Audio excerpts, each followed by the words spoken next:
বার্তা দেওয়ার জন্য হলো, মানে এটা প্রধানমন্ত্রী দুদিন পরে আসছেন তাকে বার্তা দেওয়ার জন্য, নাকি বিজেপির বুকের উপর গুলি করা? এইভাবে কোন ধরনের উত্তেজনা তৈরির চেষ্টা হচ্ছে, অস্থিরতা তৈরি করার চেষ্টা করা হচ্ছে পশ্চিমবঙ্গে। বিভিন্ন জায়গায় অস্থিরতা চলছে, এটা আমি অস্বীকার করছি। আমি আমার দলের কর্মীদের বার্তা দিয়েছি এবং প্রশাসনকে বার্তা দিয়েছি যে যদি কোনো জায়গায় কোনো অশান্তি তৈরি করে সেখানে ব্যবস্থা নিয়ে কড়া পদক্ষেপ নিয়ে গ্রহণ দেখবেন। কিন্তু এটা কি হলো, আমরা জিতলাম, আমাদের 3 জন কর্মী মারা গেল। কালকেও বসিরহাটে আমাদের এক কর্মী 4 রাউন্ড গুলি চলেছে। আমাদের কি ক্ষমতা নেই?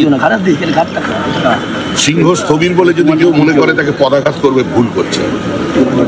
আমরা তৃণমূলের ভাষায় কথা বলতে জানি, কথা বলতে পারি, কিন্তু তাও বলছি না, বলবো না, এটাই হচ্ছে আমাদের স্ট্যান্ড। কিন্তু এই যে ঘটনাটি ঘটল, যার সঙ্গে রাজনীতির দূর দূর পর্যন্ত কোনো সম্পর্ক নেই, তিনি একজনের আত্মসহায়ক, একজন অরাজনৈতিক ব্যক্তিত্ব, প্রাক্তন একজন সেনা কর্মী, আজকে তাকে এভাবে পয়েন্ট ব্ল্যাঙ্ক রেঞ্জে গুলি করে মারার উদ্দেশ্যটা কি? এটা সম্পূর্ণভাবেই একটা পরিকল্পিত প্রতিহিংসাজনিত রাজনৈতিক হত্যাকাণ্ড। এর বেশি কিছু বলতে পারছি না, কারণ শপথ গ্রহণ অনুষ্ঠানের আগে দেখা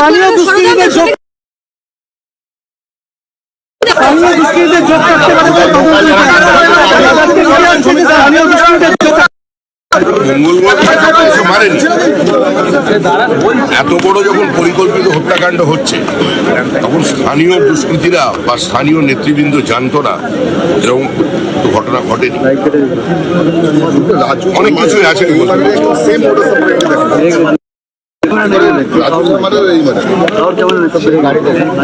আমি এই মুহূর্তে তদন্তের স্বার্থে এবং যেহেতু 2 দিন পরে আমাদের শপথ গ্রহণ অনুষ্ঠান আছেন, প্রধানমন্ত্রী, স্বরাষ্ট্র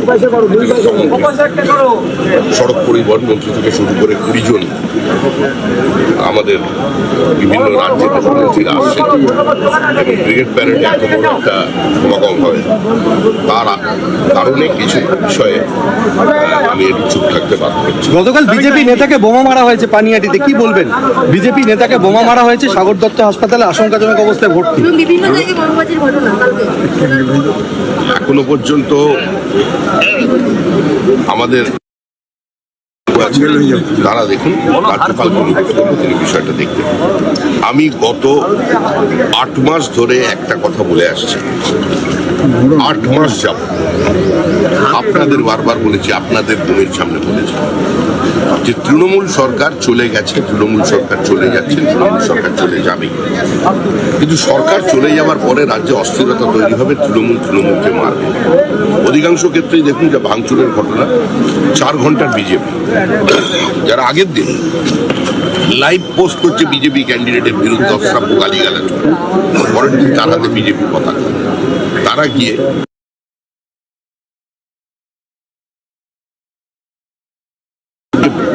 মানুষের উপর ছেড়ে দিলাম, তারা বিচার করবেন। আমাদের রাজ্যবাসীর একটা রাজনৈতিক সচেতনতা এবং গ্রহণে বা বর্জনে তারা চরমপন্থী।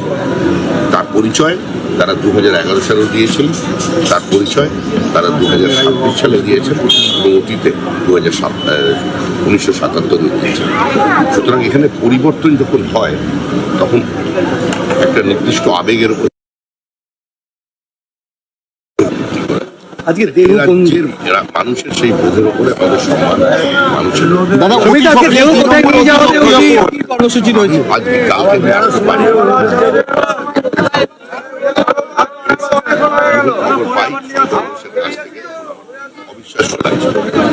পরে একজন কলকাতার লক্ষ্য প্রতিষ্ঠ চিকিৎসক, তিনি ঘটনাচক্রে ওইখানে উপস্থিত ছিলেন, তিনি আমাকে ফোন করে জানান যে একজনের সরাসরি বুলেটিন চুরি আছে, মারা গেছে।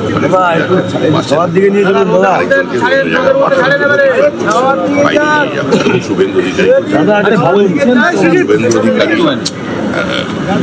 বলতে বাধ্য হলাম, মানসিকভাবে সে প্রস্তুত ছিল না। শুভেন্দু অধিকারী তখনও জানতেন, মানে উনি যখন আসছেন এখানে উনি জানতেন যে এখান থেকে প্রচন্ড ক্লিনিং হচ্ছে, তাকে নিয়ে অন্য জায়গায় নিয়ে যাবে। আমি তাকে খবর দিলাম আর নেই, দুর্ভাগ্যজনকভাবে ইনফরমেশনটা দিতে এটা অত্যন্ত মর্মান্তিক। দেখুন, এটা বলার আজকে কি দেহ নিয়ে চণ্ডীপুরে নিয়ে যাবে কোথাও? এটা পারিবারিক বিষয়, এটা শুভেন্দু অধিকারী আসছে।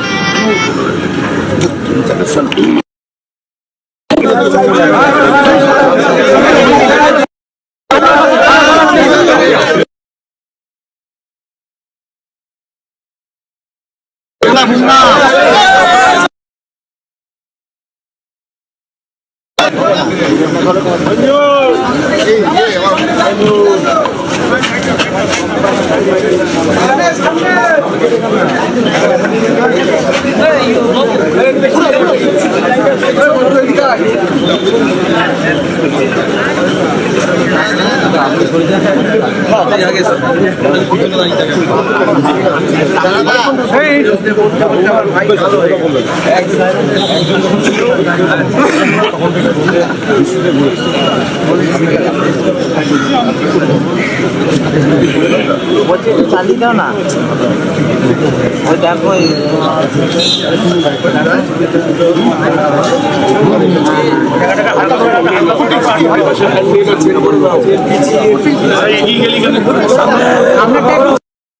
আবার লোক হয়ে গেল তো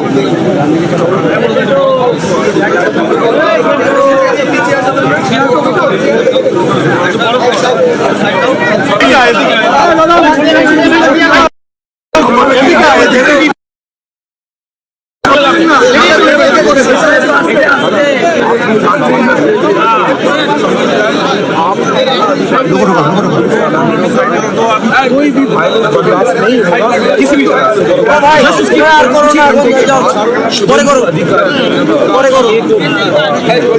कर दिया जाता है और कुछ ही घंटों के बाद और ये कोई साधारण हत्याकांड नहीं है जी। जैसे वशीरहाट हमारे कार्यकर्ताओं के ऊपर 4 राउंड गोली चली जी।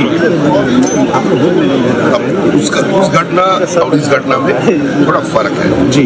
जैसे मोडस ऑपरेंडी जी अभी तक जो सामने आया वीडियो फुटेज में जो दिखा गया पुलिस कह रहे हैं और अखबार में जो है जैसे गाड़ी को खड़ा किया पहले गाड़ी का शीशा को उसमें छेद बनाया और निजाम पहले से फॉलो किया गया उनको निजाम पहले से फॉलो किया गया उनको ये कोई साधारण नहीं है।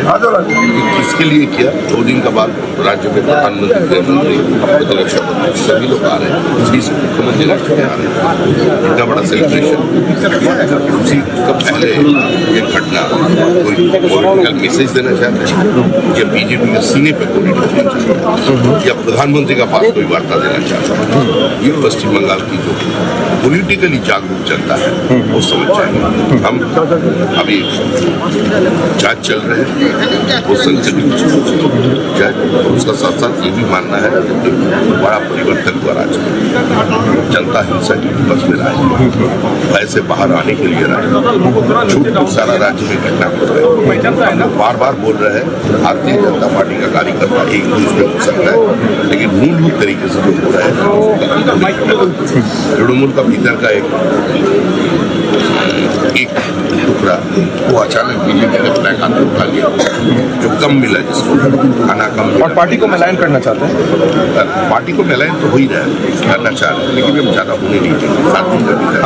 गृह मंत्री जी का कोई फोन आया था इस घटना को लेकर के या आपसे कुछ बातचीत हुआ है सर कल गृह मंत्री से हमारी बातचीत नहीं क्या रिपोर्ट मांगे केंद्रीय गृह मंत्री जी ने वायलेंस जो बताया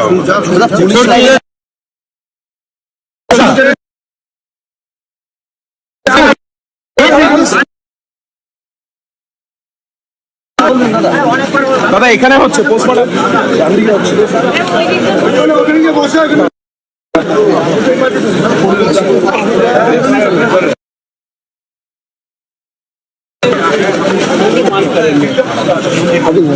आप ये बताइए कि